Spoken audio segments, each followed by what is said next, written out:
Bismillahirrahmanirrahim. Assalamualaikum warahmatullahi wabarakatuh. Innal hamdalillah nahmaduhu wa nasta'inuhu wa nastaghfiruh wa na'udzu billahi min shururi anfusina wa min sayyiati a'malina. Man yahdihillahu fala mudilla lahu wa man yudlil fala hadiyalah. Wa asyhadu an la ilaha illallah wahdahu la syarika lah wa asyhadu anna Allahumma salli wa sallim wa barik ala nabiyyina Muhammadin wa ala alihi wa ashabihi wa man tabi'ahum bi ihsanin ila yaumiddin, amma ba'd. Ma'asyiral muslimin, para pemirsa sekalian rahimani wa rahimakumullah. Alhamdulillah, segala puji bagi Allah Subhanahu wa taala. Pada kesempatan di malam hari ini kita bisa melanjutkan kembali kajian kita membahas tema wasiat para salaf untuk para pemuda. Yang kita ambil materi ini dari yang disusun oleh Fadilah Abdul Razak hafizahullahu ta'ala, min wasaya as-salafi lisyabab. Di antara wasiat-wasiat. Dan pada kesempatan di malam hari ini kita masuk pada wasiat yang keenam. Bagi yang sudah mendownload filenya bisa membuka halaman 16.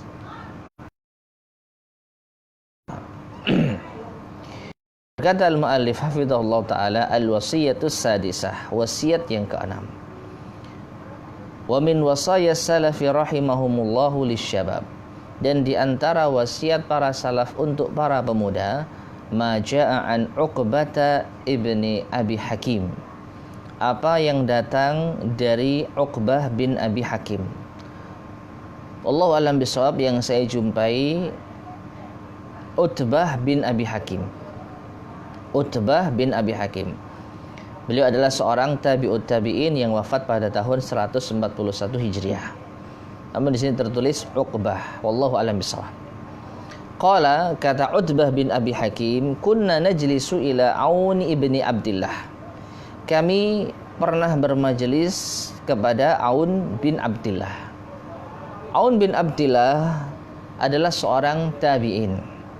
Ya, Aun ibnu Abdillah ibni Utbah ibni Mas'ud. Beliau wafat pada tahun yaitu 111 sekian, ya 111-an Hijriah. Seorang tabi'in. Fayaqulu lana, maka Aun bin Abdillah berkata kepada kami, ma'syar syabab, wahai para pemuda, qad ra'ayna syababa yamutun, sungguh kami telah melihat para pemuda itu telah mati. Jadi masih muda sudah meninggal dunia. Fama yuntadharu bil hasadi idza balagal minjal, maka tidak perlu menunggu masa panen ketika alat panen itu sudah sampai. Alat panen yaitu minjal, ya bisa berupa sabit atau arit atau celurit yang digunakan para petani untuk memanen misalnya padi, ya. Jadi di sini Aun ibnu Abdillah menyatakan tidak perlu menunggu masa panen ketika alat panen sudah tiba. Wa yamussu lihiyatahu, kemudian beliau pun mengusap jenggotnya. Beliau mengusap jenggotnya.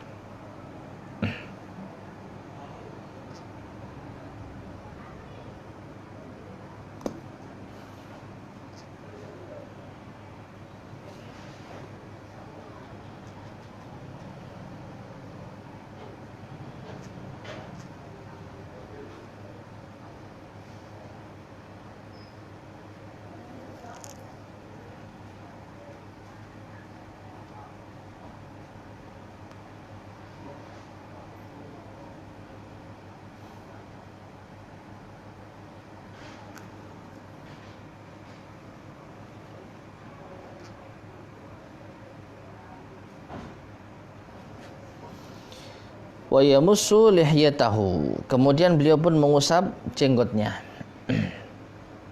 Aun bin Abdillah setelah menjelaskan bahwasanya kadang-kadang tidak perlu menunggu masa panen kalau sudah ada alat panennya.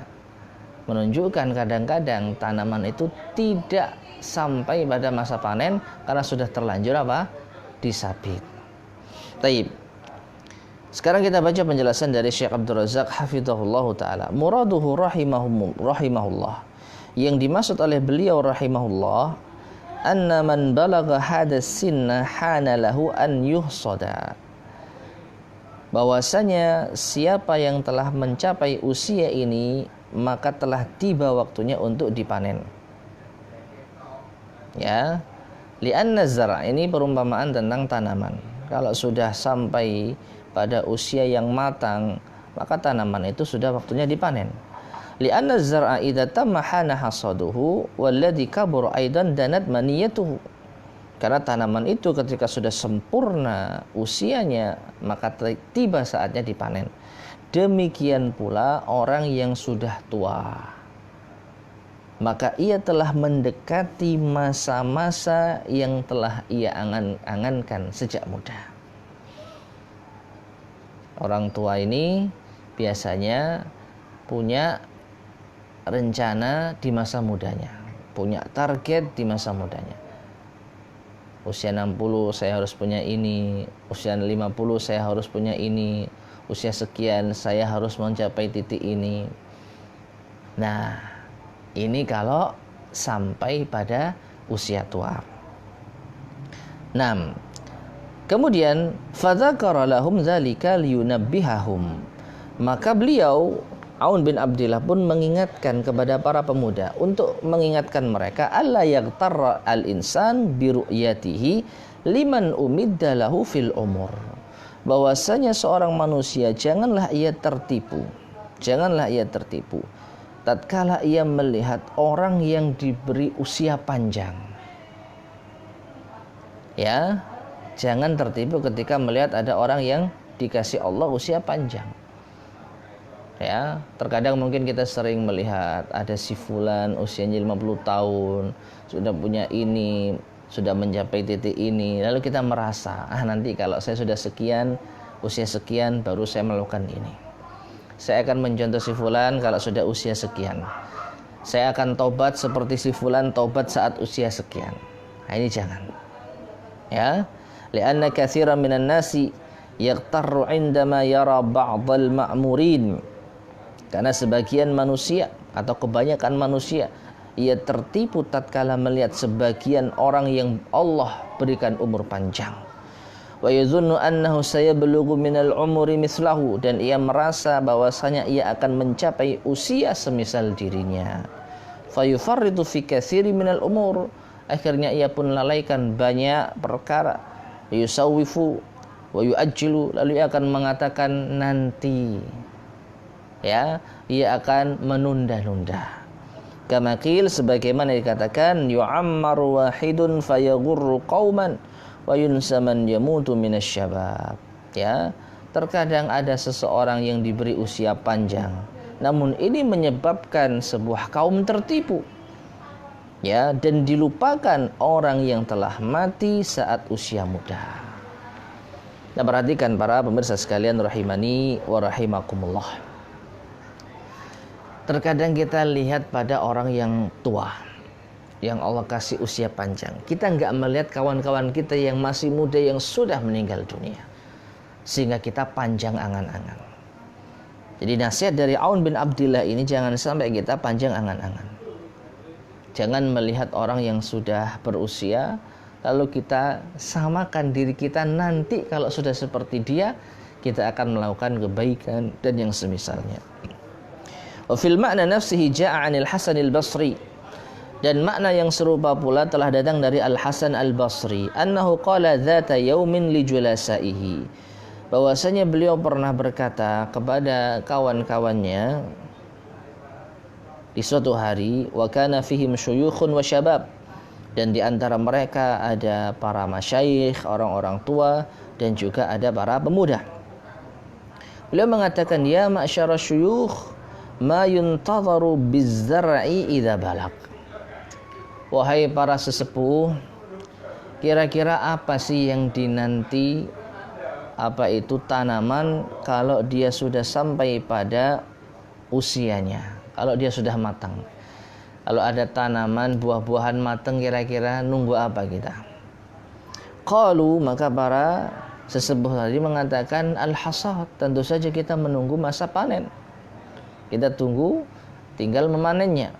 Qal, maka kata Al-Hasan Al-Basri, ya ma'syarasy syabab, wahai kalian para pemuda. Ya, inna zar'a qad tudrikuul ahatu qabla an yablugha. Ingat, terkadang tanaman itu menjumpai cacat sebelum ia sampai pada masa sempurna. Taib. Apa artinya? Artinya para pemirsa sekalian rahimani wa rahimakumullah. Ketika Al-Hasan Al-Basri menyampaikan kepada orang tua, maka diingatkan, kalau sudah tua, nunggu apa kita ini? Ya nunggu masa panen. Benar. Kalau Allah berikan kita usia tua, kita tinggal memanen apa yang telah kita persiapkan di usia muda kita. Tapi untuk para pemuda, jangan kalian berangan-angan nanti akan memanen sesuatu. Jangan kalian berangan-angan nanti akan memiliki usia yang serupa dengan orang-orang tua tadi. Makanya diingatkan, terkadang buah itu belum sampai masa panen sudah busuk, sudah cacat. Artinya apa? Seperti kita manusia, belum sampai usia tua sudah mati. Nah, inilah wasiat dari Al-Hasan Al-Basri. Maka kata Syekh Abdul Razak, fayambaghi lil muslim, maka sepatutnya bagi seorang muslim an yakuna haluhu kama jaa fil athari, hendaknya keadaannya sebagaimana yang terdapat di dalam athar tersebut. Ya, idza amsayta, afwan, athar berikut ini, idza amsayta fala tantadhiris sabah. Kalau anda tiba pada masa sore, maka jangan engkau menunggu masa pagi. Anda tiba di sore hari, jangan menunggu pagi hari, segera kerjakan apa yang bermanfaat.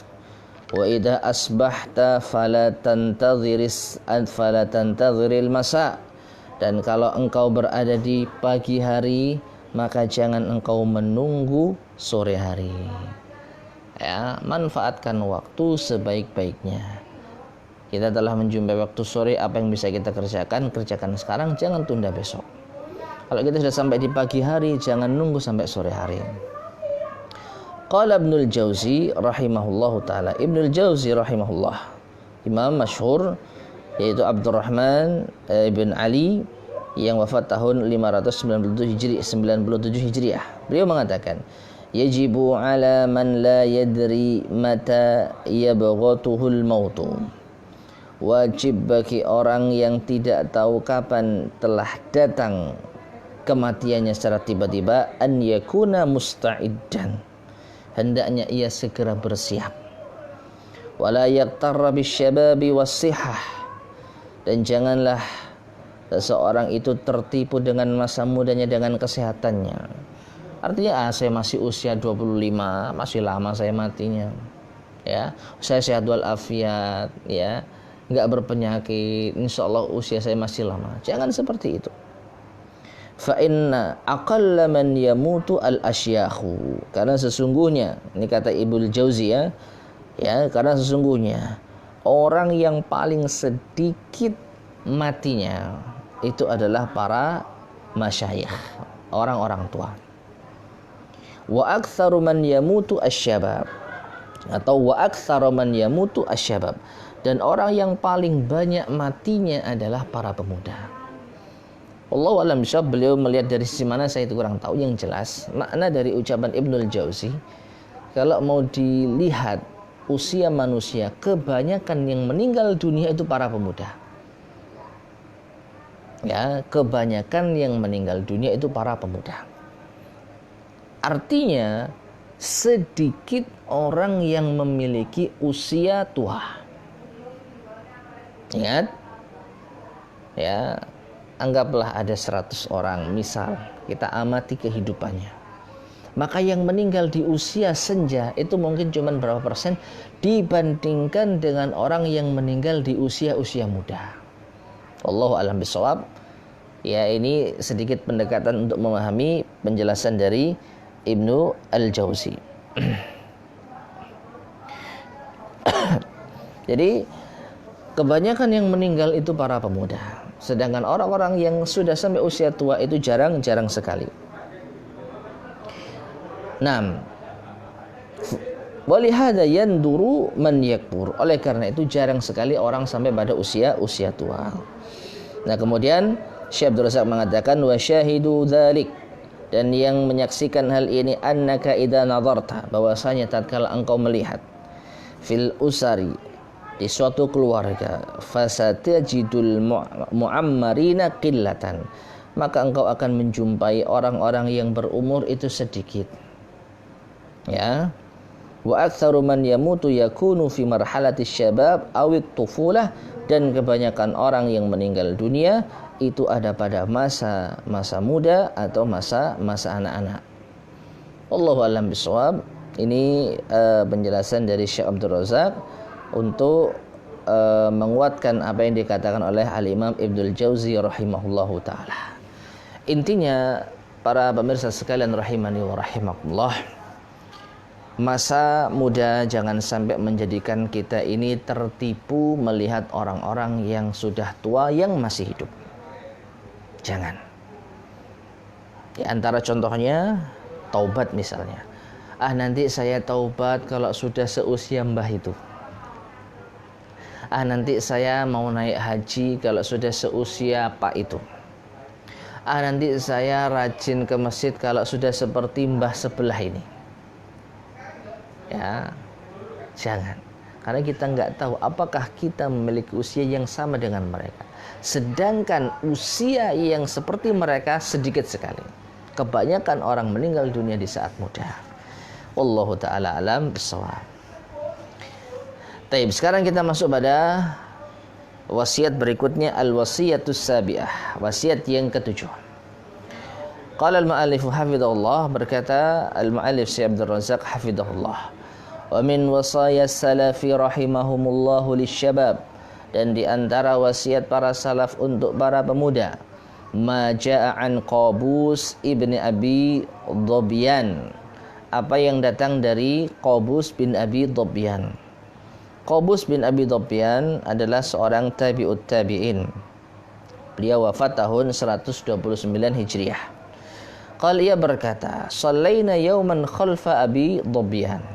Kami salat suatu hari di belakang Abi Dhobyan, di belakang ayahnya sendiri. Dan Abu Dhobyan sendiri adalah seorang tabi'in. Ya, seorang tabi'in, namanya adalah Husain ibnu Jundub. Beliau mendengarkan hadis dari Ali bin Abi Thalib dan beliau wafat pada tahun 90 Hijriah. Jadi Qabus putranya Abu Dhobyan menceritakan bahwasanya tatkala kami salat di belakang Abu Dhobyan, salatal ula, salat yang pertama, wa nahnu syababun, dan kami saat itu masih muda. Ya, kulluna minal hayy illa al muadzina fa innahu syaikhun. Semua kami ini muda, kecuali satu orang muadzin, dia adalah orang yang tua. Falamma sallama altafata ilaina. Ketika selesai salam Abu Dhobyan tadi, jadi mengimami salat, beliau menghadap ke arah kami, menoleh ke arah kami. Tsumma ja'ala yas'alu syabab. Lalu beliau bertanya kepada para pemuda, "Man anta?" Siapa kamu? "Man anta?" Siapa kamu? Falamma sa'alahum, ketika beliau sudah menanyai semua, qal alal wajhil hathi wat tasyyi'i wat tansyid, maka beliau pun berkata untuk memotivasi, mengingatkan dan memberikan arahan, innahu lam yub'ats nabiyyun illa wa huwa syabun wa lam yu'tal ilmu khairun minhu wa huwa syabun. Beliau mengatakan, sesungguhnya tidaklah diutus seorang nabi melainkan ia adalah seorang pemuda. Dan tidaklah seseorang mendapatkan ilmu yang lebih baik melainkan tatkala ia dalam masa muda. Ma'asyarul muslimin, para pemirsa sekalian rahimani wa rahimakumullah. Wasiat dari Abu Dhobyan mengingatkan, menjelaskan kepada para pemuda bahwasanya Allah Subhanahu wa taala tidaklah mengutus para nabi melainkan mereka di usia muda. Dan Rasulullah SAW sudah usia 40 ketika diutus menjadi rasul. Seperti yang kita sampaikan, di antara penjelasan para ulama kita, usia muda itu sejak balik sampai mereka berbeda pendapat. Ada yang mengatakan 30, ada yang mengatakan 40. Kalau kita mengikuti pendapat yang 40, maka jelas Nabi SAW diutus oleh Allah Subhanahu wa taala dengan wahyu ilahi dikala usia muda yang sangat matang, usia 40 tahun. Ya, demikian pula Allah berfirman tentang kaum Nabi Ibrahim. Ketika kaumnya bertanya, siapa yang menghancurkan berhala-berhala kami? Maka kaumnya mengatakan, fatan yuqalu Ibrahim. Yang menghancurkan berhala ini adalah seorang pemuda yang biasa dipanggil dengan Ibrahim. Nah, ini menunjukkan Allah tidaklah mengutus para nabi kecuali mereka adalah seorang pemuda. Tapi ingat, ya, pemuda sekali lagi tidak identik dengan remaja. Pemuda yang sudah mapan usianya, berada pada puncak pemikirannya, wallahu a'lam bishawab, saat usia 40 tahun. Dan juga beliau menyampaikan ilmu yang paling baik adalah ilmu yang didapatkan tatkala usia muda. Kemudian Syekh Abdul Razak mengatakan fanabbahahum ala ightinami khairiyyati syababi wa barakatihi. Maka Abu Dhabyan mengingatkan mereka kepada para pemuda untuk mengambil manfaat kebaikan dari masa mudanya dan mengambil keberkahannya. Wa annahu al-fursatul 'azimatu lit-tazawwudi wat-tahsil. Ya. Karena sesungguhnya itu adalah fursah, yaitu saat yang paling baik untuk berbekal dan meraih hal yang bermanfaat. Wastighlalin nasyati wal quwwah, dan disibukkan untuk mencapai an-nasyat, yaitu kegiatan, wal quwwah dan kekuatan. Jadi para pemirsa sekalian rahimani wa rahmatullah, ini yang mungkin bisa kita sampaikan pada wasiat yang ke-8 ini, wasiat yang ke-7 ini. Mudah-mudahan bermanfaat. Kurang lebihnya saya mohon maaf. Subhanakallahumma bihamdika asyhadu an la ilaha illa anta astaghfiruka wa atubu ilaik. Walhamdulillahirabbil alamin. Assalamualaikum warahmatullahi wabarakatuh.